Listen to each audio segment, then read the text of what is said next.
ಬೊಂಬಾಳ ದೇವಿಗೆ ಅಖಿಲ ಖಳಗದ ಹನುಮನೊಂದು ಪೊರಮಟ್ಟನು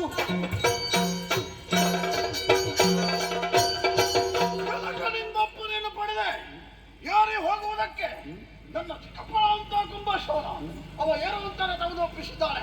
ಇದರ ಜೊತೆಯಲ್ಲಿ 10,000 ಖಳರು ನನಗೆ ಸಹಕಾರವನ್ನು ಕೊಡುವುದಕ್ಕಾಗಿ ನನ್ನ ಬಳಗವನ್ನು ಸೇರಿದ್ದಾರೆ. ಸರಿ ಸರಿ ಸರಿ, ಆಯುಧ ಪಾಣಿಯಾಗಿ ರಥವನ್ನು ಏರಿ ಉಡುತ್ತಾರೆ ತಗೊಳ್ಳ.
ನಿನ್ನ ಅಂಗಾಂಗವನ್ನು ಬೇರ್ಪಡಿಸಿ ಏನು ಧೈರ್ಯವನಿಗೆ. ಇದು ಯಾವ ವನ ಬಲ್ಲೆಯ? ಇದು ಅಶೋಕವನ. ಈ ವನವನ್ನು ಸೇರಿದ್ರೆ ಇದ್ದಂತ ಅಶೋಕ ದೂರ ಬರ್ತದೆ. ಹಾಗಾಗಿ ಅಶೋಕವನೆನ್ನುವುದಾಗಿ ಇಲ್ಲಪ್ಪ, ನನ್ನ ತಂದೆಗೆ ಶೋಕವನ್ನು ತಂದು ಕಟ್ಟಿಯಲ್ಲ, ವನವನ್ನು ಹಾಳು ಮಾಡಿದೆ ಅಲ್ಲ. ಯಾರು ಧೈರ್ಯವನಿಗೆ?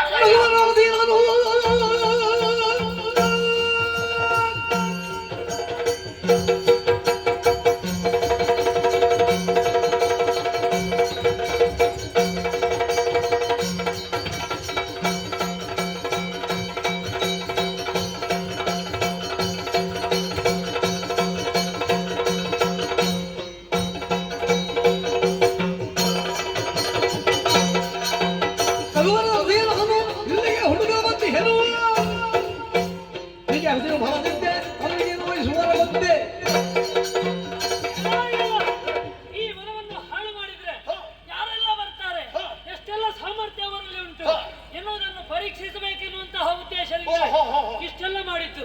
ಬಂದವ ನೀನು ನೀನೇ ಬಂದೇ ಅಲ್ಲ, ಒಳ್ಳೇದಾಯ್ತು ಬಂದ. ನೀನು ಕೂಡ ಪೆಟ್ಟು ತಿನ್ನದಿದ್ರೆ ತಿನ್ನಬಹುದು. ನಾನು ಪೆಟ್ಟು ತಿನ್ನುವ ಜಾತಿ ಎಲ್ಲ ಗೊತ್ತಾಯ್ತಲ್ಲ.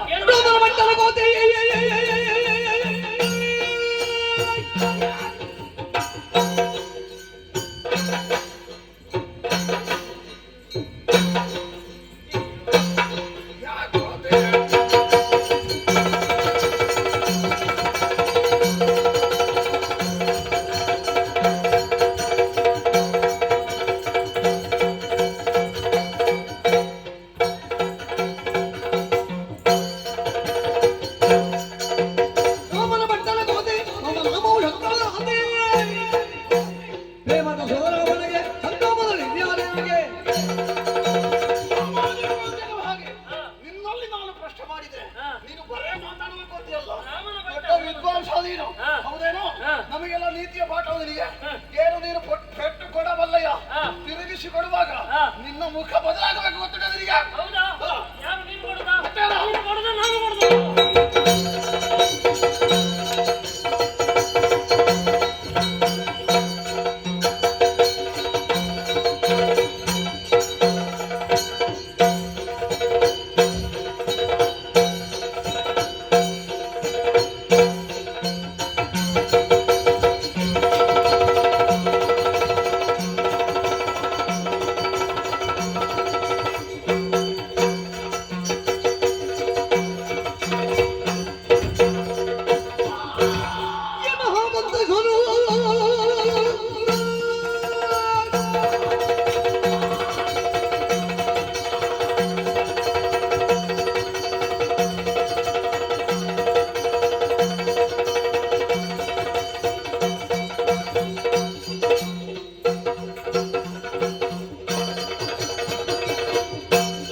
ಪಾರ್ವತಿ ಏನು ಕಾಳಗದಲ್ಲಿ ನಮಗೆ ಜಯ ಸಿಗ್ತದೆ ಅನ್ನೋ ನಿರೀಕ್ಷೆ ಮಾಡಿದೆ. ಆ ಜಯ ಒದಗಿ ಬರಲಿಲ್ಲ. ಹಾಗಿದ್ರೆ ಕೈಯಲ್ಲಿ ಸಾಕಾಗುವುದಿಲ್ಲ ಅಂತ ಆದ್ರೆ ಇನ್ನು ಉಳಿದದ್ದೇನು? ಓಹೋ ಹೋ ಹೋ ಬ್ರಹ್ಮದೇವ ಕೊಟ್ಟಂತಹವರ ಅದುವೇ ನನ್ನ ಪಾಲಿ ಹೊತ್ತಿನಲ್ಲಿ ದಕ್ಷಿಣವನ್ನು ನಿಲ್ಲಕ್ಕೆ ಸಾಧ್ಯವಿದೆ. ಇದೋ ಇದೋ ಇದೋ ಬ್ರಹ್ಮಾಸ್ತ್ರವನ್ನು ಎತ್ತಿದ್ದೇನೆ, ಪ್ರಯೋಗ ಮಾಡಿಬಿಡ್ತೇನೆ ನೋಡು. ಬ್ರಹ್ಮಾಸ್ತ್ರವನ್ನು ಪ್ರಯೋಗ ಮಾಡಿದ್ದಾನೆ. ನನ್ನನ್ನು ಬ್ರಹ್ಮಾಸ್ತ್ರ ಬಂಧಿಸೀತೆ ಎನ್ನುವುದು ಇವರಿಗೆ ಗೊತ್ತಿಲ್ಲ. ಇವರ ಪುರ ದರ್ಶನ ಆಗಬೇಕು, ಇವರ ಅರಮನೆ ದರ್ಶನ ಆಗಬೇಕು. ಅದಕ್ಕೆ ಬೇಕಾಗಿ ಬ್ರಹ್ಮಾಸ್ತ್ರಕ್ಕೆ ಶರಣು ಬಂದಿದ್ದೇನೆ. ಬ್ರಹ್ಮಾಸ್ತ್ರಕ್ಕೆ ಶರಣು ಬಂದ ಅವ ಶರಣು ಬಂದದ್ದೇ ತಡ. ನೀವೇನು ನೋಡುವುದೇನು? ಒಮ್ಮೆ ಎತ್ತಿ ಆ ರಥಕ್ಕೆ ಹಾಕಿ ನೋಡು. ಹೌದಾ?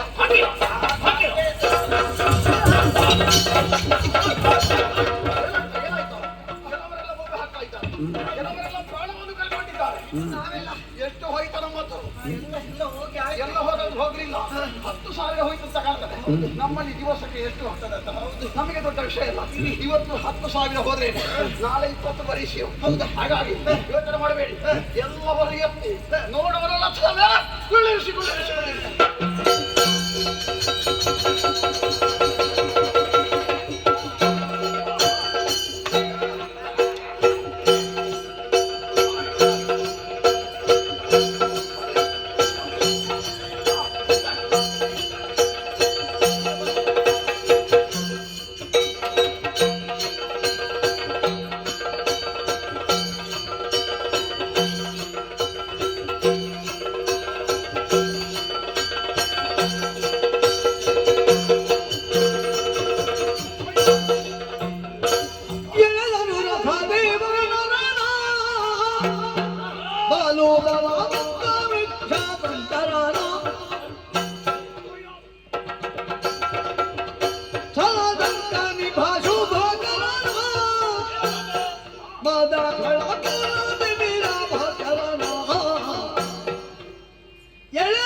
ಹಾಗಾಗಿ ಬ್ರಹ್ಮಾಸ್ತ್ರದ ಮೂಲಕವಾಗಿ ಅವರನ್ನು ಬಂಧಿಸಿ ಚಿಕ್ಕಪ್ಪನ ರಥದಲ್ಲಿ ಕುಳ್ಳಿರಿಸಿ ಇಲ್ಲಿಯವರೆಗೆ ಬಂದೆ.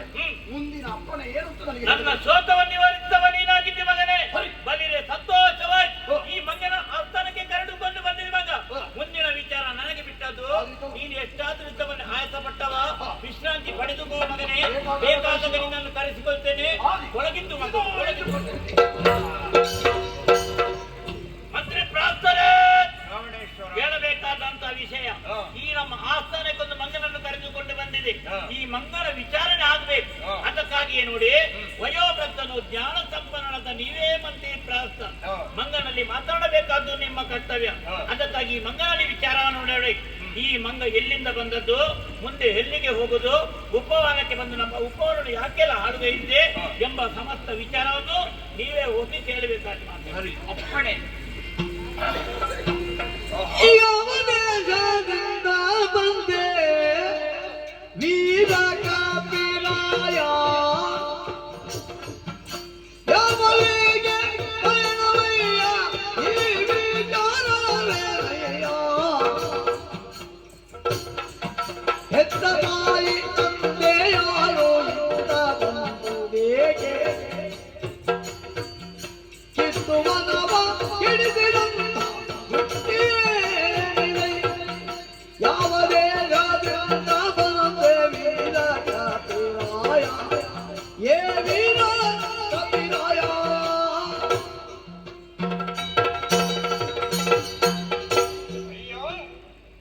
ವೀರ ಕಪಿರಾಯ ಗೊತ್ತಾಯ್ತಲ್ಲ ವೀರ ಅಂತ. ನಿನ್ನನ್ನು ನೋಡಿದಾಗಲೇ ಅರ್ಥವಾಗುತ್ತಾ ಇದೆ.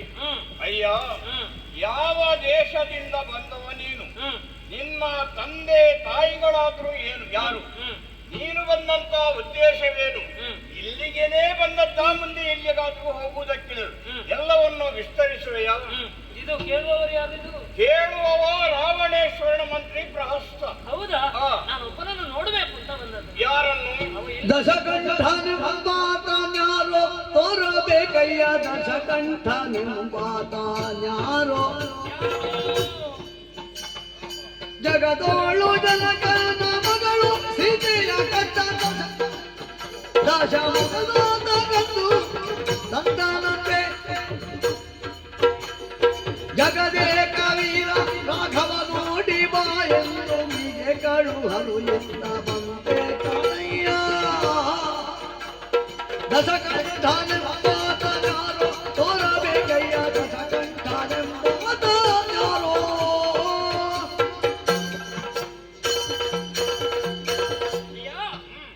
ಲಂಕೆಯನ್ನು ಬಂದು ಸೇರಿದವ ನಾನು. ನಿಮ್ಮ ಅರಮನೆಗೆ ಬರುವಂತಹ ಸೌಭಾಗ್ಯವನ್ನು ಒದಗಿಸಿ ಬಿಟ್ಟಿರಲ್ಲ, ನನಗೊಂದು ರಥೋತ್ಸವವನ್ನು ಮಾಡಿ ಬಿಟ್ಟಿರಲ್ಲ. ಸಂತೋಷ ಆಯಿತು. ಅರಮನೆಯ ಒಳಗೆ ಬಂದಿದ್ದೇನೆ. ಆದ್ರೆ ಒಬ್ಬ ಕಳ್ಳ ಇದ್ದಾನಂತಲ್ಲ. ಕಳ್ಳ ದಶಕಂಠನೆಂಬವನ್ ಯಾರು? ಜಗದೇಕ ವೀರನಾದಂತಹ ಶ್ರೀರಾಮಚಂದ್ರನ ಮಡದಿಯನ್ನು ಕದ್ದು ತಂದಂತಹ ಆ ಕಳ್ಳ ಎಲ್ಲಿದ್ದಾನೆ ಎನ್ನುವುದು ಗೊತ್ತಾಗಬೇಕು. ರಾಮನ ಪಾದಮೂಲದಿಂದ ಬಂದಂತಹ ರಾಮದಾಸ ನಾನು ಹನುಮಾನಾಗಿದ್ದೇನೆ. ಏನಾಗಬೇಕು ನನಗೆ? ಅಯ್ಯ, ನಿನ್ನಲ್ಲಿಯೇ ನಾನೀಗ ಕೇಳುತ್ತಿರುವುದು ದಶಕಂಠನನ್ನು ತೋರಿಸು ಎಂಬುದಾಗಿ. ಯಾರವ ದಶಕಂಠ? ಅದಕ್ಕಿಂತ ಮುಂಚೆ ನಾನು ಕೇಳಿದಂತಹ ಕೆಲವು ಪ್ರಶ್ನೆಗಳಿಗೆ ಉತ್ತರ ಕೊಡಬೇಕು. ನಮ್ಮದಂತ ಲಂಕಾ ನಗರಿಗೆ ಬಂದೆ, ವನವನ್ನೆಲ್ಲವನ್ನೂ ನೀನು ಹಾಳು ಮಾಡಿದೆಯಾ? ಜಂಬೂಮಾಲಿ ಅಕ್ಷಕುಮಾರನನ್ನು ಕೊಂದೆಯ? 10,000 ಮಂದಿ ರಾಕ್ಷಸರನ್ನು ಕೊಂದೆಯಂತೆ. ಇದೆಲ್ಲ ಯಾಕೆ ಮಾಡಿದೆ ನೀವು? ನಿನ್ನಲ್ಲಿ ಅಂತ ಕೇಳಬೇಕಲ್ಲ. ಬೇಹಿನ ಜನರನ್ನು ಬೆದರಿಸಿಕೊಳ್ಳು ಯಾವ ರಾಜದ ರಾಜನೀತಿ ಇದು? ನಾವು ಮಾಡಿರುವ ತಪ್ಪೇನು ಕಟ್ಟುವುದಕ್ಕೆ ನೋವು ಬೆಕ್ಕಳ ಮಾರಾದಯ್ಯ ದಶಕಂಠನೆಂಬಾತನ್ಯಾರೋ ತೋರಬೇಕಯ್ಯ ದಶಕಂಠನೆಂಬಾತನ್ಯಾರೋ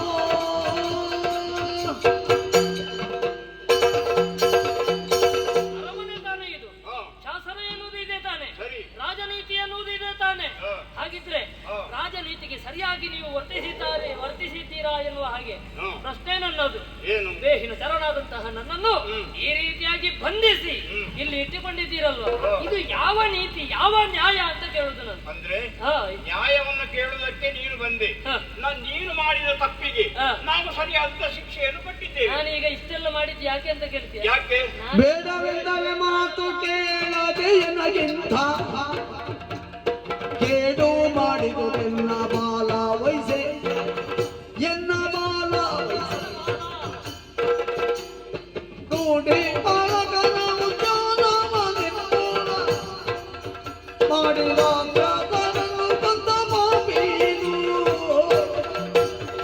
ಬೇಡವೆಂದರೆ ಮಾತು ಕೇಳದೆ ಎನಗಿಂತ ಕೇಡು ಮಾಡಿದುದೆನ್ನ ಬಾಲ ವಯಸ್ಸೆ ಎನ್ನ ಬಾಲ ವಯಸ್ಸೆ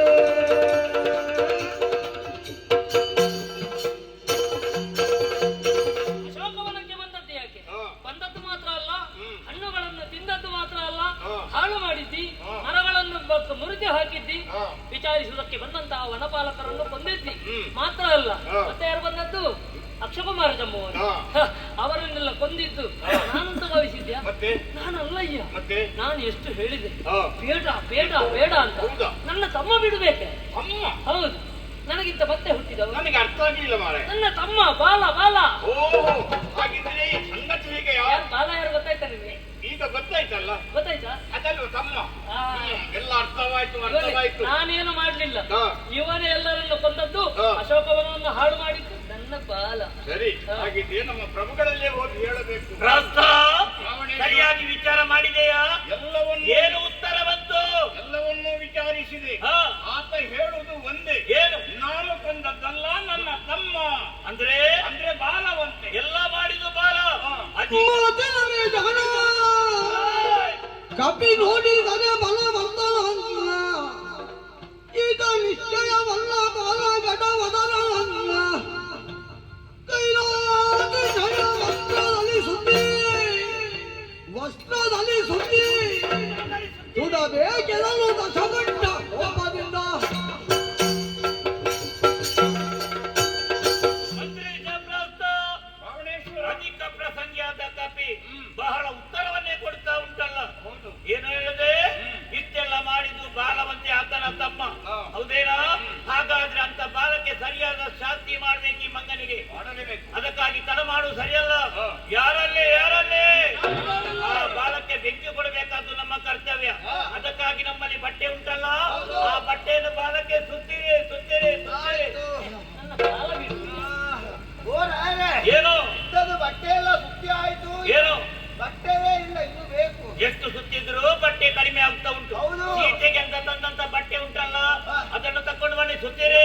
ಸಾಕು ಸಾಕು ಸಾಕು ಸಾಕಾಯ್ತಲ್ಲ? ಸಾಕು. ಹೌದಲ್ವೇ? ಸುರೀರಿ ಎಣ್ಣೆ ಸುರೀರಿ ಬಾಲಕ್ಕೆ.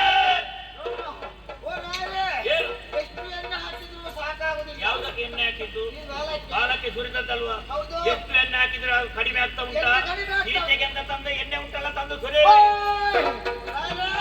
ಎಣ್ಣೆ ಜಾಸ್ತಿ ಆಯ್ತಲ್ಲ. ಅದು ಹೇಗೆ ಜಾಸ್ತಿ ಆಯ್ತು? ಅದು ಹಾಗೆ ಏನು ಹಾಕಿ ತೆಚ್ಚಿ ಆಯ್ತು ನೀನು? ಹಾಕಿದ್ದು. ಅದು ನೋಡ್ಲಿಕ್ಕಿಲ್ವ ಎಣ್ಣೆ ಹಾಕುವಾಗ ಎಷ್ಟಾಗಬೇಕೆಂಬುದಾಗಿ? ನಮಗೆ ಗೊತ್ತಾಗಿಲ್ಲ. ಹಾ, ಸರಿ ಆಯ್ತಲ್ಲ? ಹಾಗಾದ್ರೆ ತಡ ಮಾಡು ಸರಿಯಲ್ಲ. ಕೊಡಿ ಬೆಂಕಿ ಕೊಡೆ ಬಾಲಕ್ಕೆ, ಬೆಂಕಿ ಕೊಡೆ.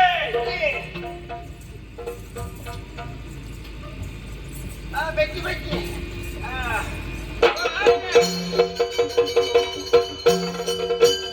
ಬಾಲ ತುದಿಯಲ್ಲಿ ಮೊಳೆದು ರಂಜಿಸಿ ಹೇಳುವಾಯ್ತು ನಾಲ್ಕು ದೆಸೆಯಲ್ಲಿ ಕಾಲ ಭೈರವ ಮುಖವ ಹುರಿದೋಲೆಯಂತೆ ಬ್ರಹ್ಮಾಸ್ತ್ರಕ್ಕೆ ಶರಣ ಬಂದು ನಾನೇ ಬಂಧಿಸಲ್ಪಟ್ಟವನಿದ್ದೇನೆ. ಹಾಗಿದ್ರೆ ಬ್ರಹ್ಮಾಸ್ತ್ರಕ್ಕೆ ಶರಣ ಬಂದು ಇದು ಬ್ರಹ್ಮಾಸ್ತ್ರವನ್ನು ಬಿಡಿಸಿದ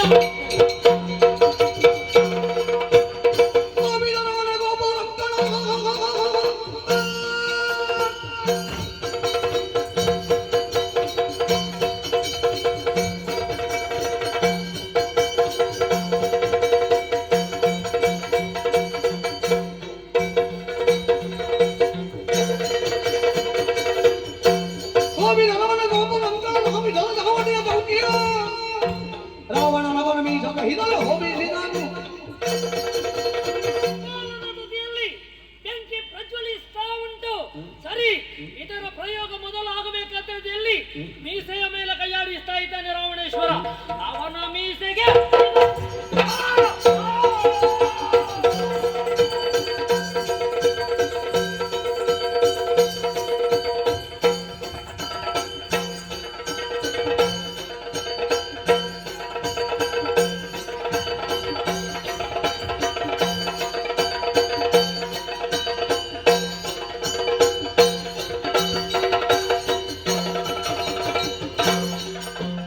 ಹರಿದನು ಬಳಿಕ ಪರಿಗಣ